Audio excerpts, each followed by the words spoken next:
Over the past few years, we have seen China become increasingly forceful when it comes to enacting its plans. The 100 to 150 million tonne capacity cut announced in its most recent 5-year plan has been backed up by a massive 100 billion yuan fund to help with the reallocation of some 880,000 workers that are likely to be affected. And that includes around 180,000 steel workers.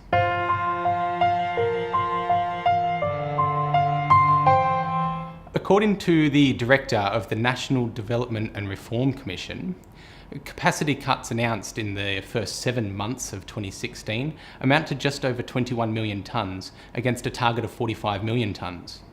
Only 4 of the 28 steelmaking provinces have reached their targets so far. We're of the opinion that the targets will be met this year.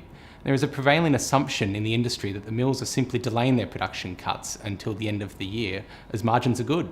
The logic is that as long as the cuts happen before the end of December, the target has been met.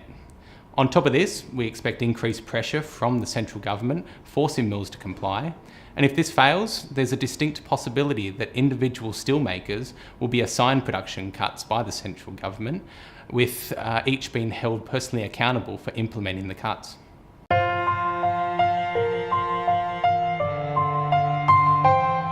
We believe that a successful capacity cut in China will bring benefits to all steelmakers globally, especially as nowadays Chinese steel prices are often leading indicators for other steel markets.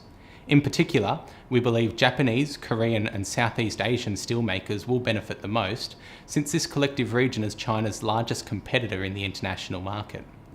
Recently, the Southeast Asian steel industry has been suppressed by rising low-cost Chinese exports. Losers are likely to be some private Chinese mills that may be forced to cut production, as well as Chinese banks that may have to write off large debts that can simply no longer be repaid or converted into equity.